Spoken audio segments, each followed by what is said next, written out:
Olha, e o vídeo de hoje aqui, ele é um vídeo muito top, porque eu vou explicar para vocês aqui como que funciona todo esse nosso sistema aqui, né? Então, a gente já falou aqui na nossa série sobre o Volumetric Price, Superdom, sobre Times in Trades. Olha só que top, né? Olha só que maravilhoso, né? Falta agora a gente falar aqui sobre a grade de cotação e sobre gráfico. Então, vamos lá. Para você aí que não me conhece, eu sou Humberto Alves aqui no canal nosso. A gente fala sobre trade, investimento e macroeconomia. Se você gostar do nosso conteúdo aí, eu peço para você, né, que, poxa, compartilha ele, curta o vídeo, deixa aí o seu comentário com a sua dúvida, com a sua sugestão. O que você quer aí aprender no mercado financeiro? O que você tem de curiosidade? O que é complicado demais, que ninguém te explica, que ninguém fala sobre? Aqui a gente... se o seu assunto realmente for ali interessante, a gente vai trazer um vídeo sobre.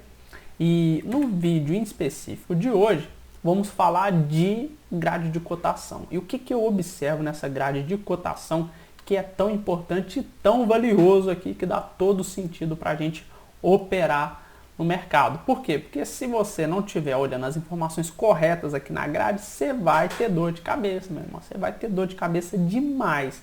E você não vai entender literalmente o que está acontecendo. O peso do mercado, por que ele está caindo, por que ele está subindo, o que está influenciando em tudo. Então é um vídeo muito importante, eu peço para você que preste muita atenção.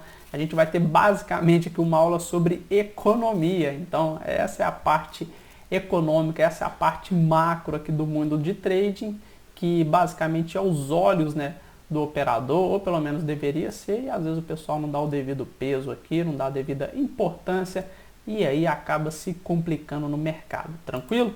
Então vamos aqui mexer aqui, vamos minimizar as telas para a gente manter o nosso foco e a nossa concentração aqui na nossa grade de cotação. Por quê? Primeiro, quando a gente fala de derivativos, você aí está negociando derivativos, não tá? Derivativo de mini índice ou derivativos de mini dólar. Bacana? Vamos falar aqui no início do índice. Então a gente tem aqui o índice, bonitinho, né?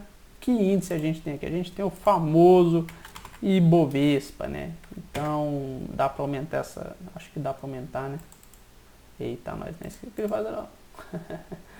A gente tem aqui o nosso famoso Ibovespa, vocês estão vendo aí, pequeno Ibov, né? Imagina que em relação ao mundo ele é desse tamanho mesmo.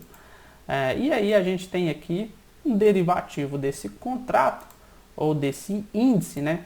Que se chama contrato de derivativo, que basicamente é o famoso mini contrato que a gente gosta muito, e também o nosso famoso índice cheio, né?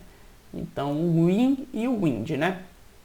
Esse Ibovespa aqui, ele é uma carteira teórica que tem sobre a sua composição diversas empresas que são negociadas na bolsa. Então esse Ibovespa ele é o principal índice de referência do mercado de ações. E se a gente for entender o que compõe esse índice Ibovespa, por exemplo, se a gente abrir aqui, tem uma ferramenta que se chama composição dos índices aqui no Profit Chart. Olha só, abrindo ela, a gente tem o seguinte, ó. Repara que na parte inferior, a gente tem aqui o famoso Ibovespa. Olha só, todas essas ações que apareceram aqui dentro dessa janela são as ações que compõem o índice Ibovespa. E claro, né, que essas ações elas são ponderadas também. Então se a gente observar aqui, por exemplo, a parte de participação, então qual que é a ação hoje mais relevante no índice Ibovespa? Ela se chama Vale e a sua participação é de 15,17%, 70%. A ação que tem maior participação no Ibovespa é a ação de Vale. Então, se a Vale subir e Petrobras subir, só Petrobras é 6%, e Itaú subir, que é mais 5%, Bradesco subir, olha só, se a gente somar aqui, ó, vai dar 10%, 15%, 30%. Então, 4 açõezinhas aqui já representam mais de 30% do peso dentro do índice Ibovespa. Então, se essas ações aqui estiver subindo, a chance do mercado subir é 1/3, não é 30% de chance do mercado subir também. Mas mesma coisa se essas ações elas estiverem caindo. Elas vão pesar o mercado e elas vão influenciar no mercado em si. Quando a gente fala do índice Ibovespa, olha só que interessante. A gente tem o índice Ibovespa aqui em cima, né?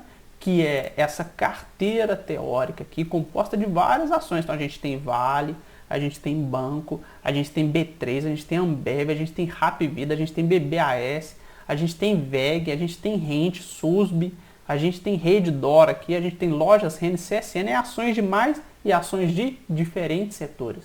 Essas ações de diferentes setores, olha só, a gente tem, por exemplo, aqui dentro do índice Bovespa, ele representa o índice geral do mercado de ações, e esse índice geral ele é composto, por exemplo, de ações do índice financeiro. A gente poderia resumir Itube, Bradesco, B3 dentro do índice financeiro, por exemplo.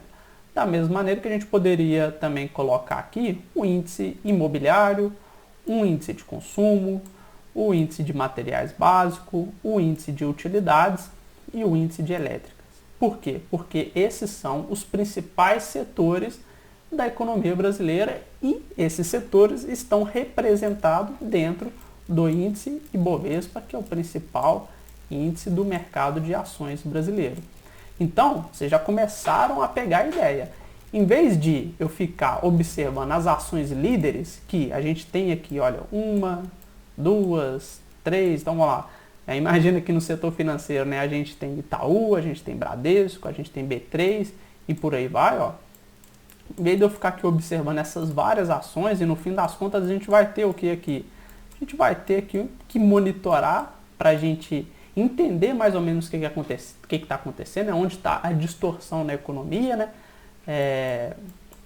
A gente teria que olhar aqui uns 20 ativos, pelo menos, 20, 30 ativos. Aí você tem que ter aí, você tem que ir lá na loja da Magazine Luiza, né, e comprar lá todos os monitores. Já viu aquela parede lá cheia de televisão que tem dentro da Magazine Luiza? Você tinha que basicamente falar assim, ó, tá vendo aqui, ó, só recorta aqui, leva lá para casa que eu quero analisar todos esses gráficos para mim entender o que está acontecendo no índice Bovespa. E por que entender o que está acontecendo no índice Bovespa é tão importante? Porque, cara, tu negocia um derivativo desse índice Bovespa. Entendeu? Você negocia o índice futuro. Você negocia o quê? Mini índice. E você negocia o índice padrão, né? Depende do seu entendimento aí. Então, o resultado aqui do que acontecer em toda essa estrutura aqui, em toda essa cadeia, vai surtir reflexo no mercado de derivativos. Então, os players, os grandes hedges, as grandes instituições financeiras, se elas estão negociando, por exemplo, Vale aqui, e acontece alguma coisa em Vale, imagina que um fundo ali ele tem uma exposição de 1 milhão de ações em Vale.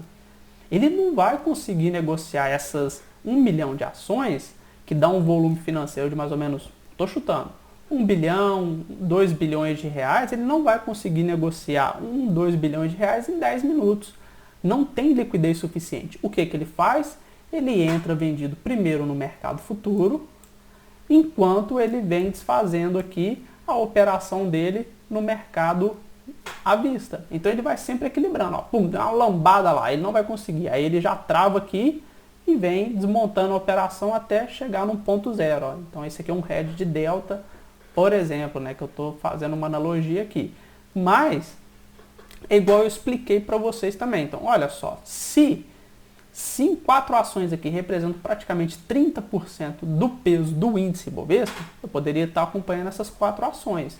Mas se alguma ação, por exemplo, lá no índice, imagina o seguinte, lá no índice de consumo começa a subir muito forte, Magalu, Via Varejo, Lojas Renner, começa a disparar ali, isso daí pode acontecer o seguinte, pode acontecer de essas ações aí, elas terem um impacto relevante no índice Bovespa. Então, o setor de consumo, ele tem uma volatilidade muito maior do que o setor financeiro. Mas o setor financeiro tem um peso maior. Então, às vezes, ali para a gente fazer uma regra de 3, bem basicona, se o índice financeiro ele sobe 1%, ele vai impactar X no índice Bovespa. Para o índice de consumo, quanto que o índice de consumo precisa subir para ele impactar o mesmo X no índice Bovespa? Às vezes, o índice de consumo tem que subir 3, 4 vezes mais. E isso daí acontece.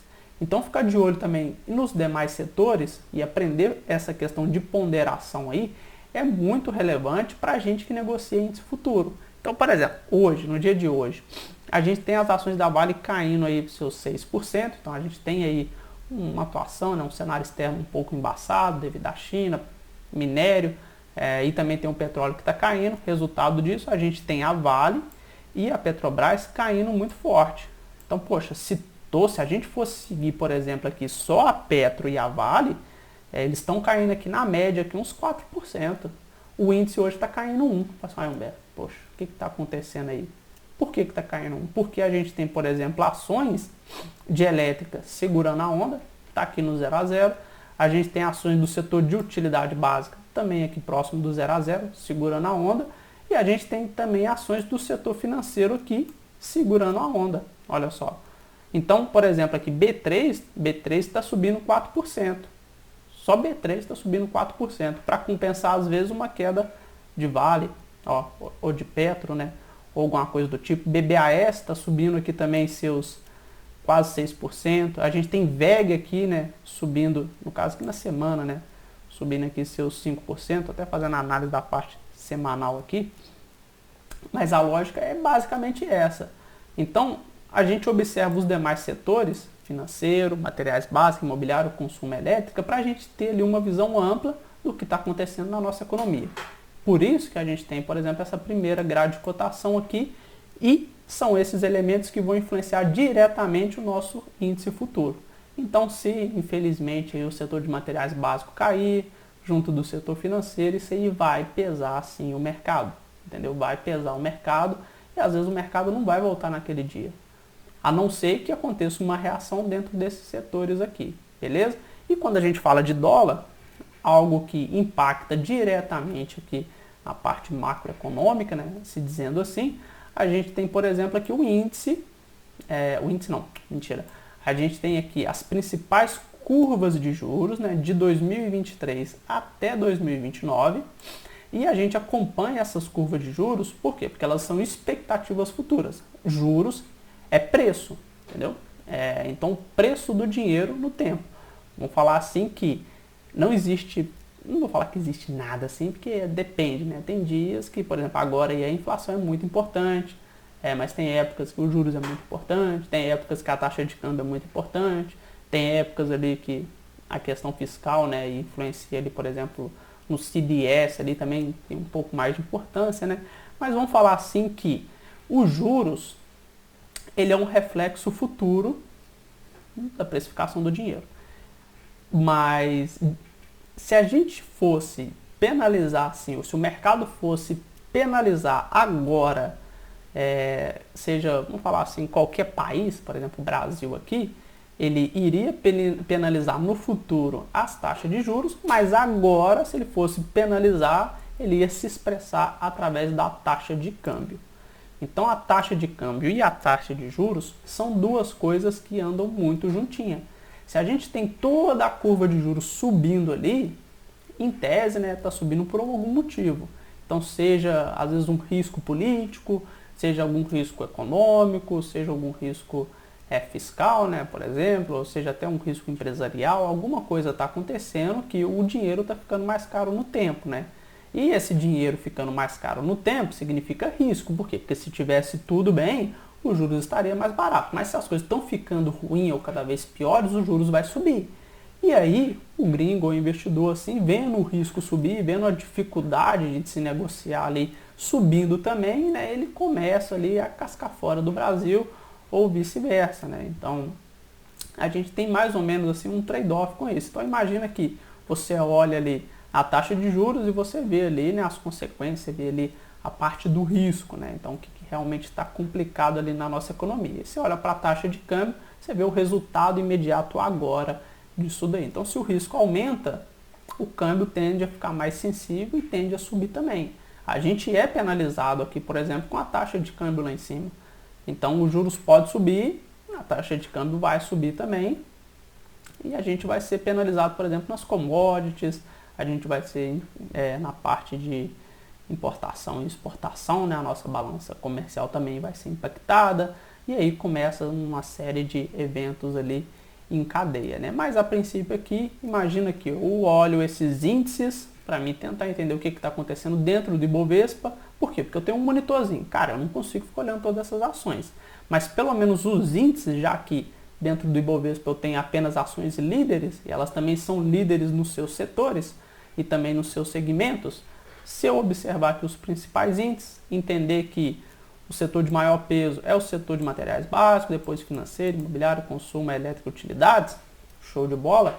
Entendendo isso daqui, poxa, vendo aqui o setor de materiais básicos caindo 2%, 2,5%, vai ficar difícil para o índice voltar aí, principalmente quando o juros está subindo, e também tem uma relação aqui de juros com a parte dos índices, né? Então, igual eu falei, poxa, juros subindo, o risco aumentando, né? E os juros, ele incide justamente no quê? Na dívida das empresas. Então as empresas aí, elas têm dívidas aí parceladas. Você está achando que tipo assim, você parcela em 10 vezes é muito? As empresas parcelam em 10 anos, em 5 anos, entendeu?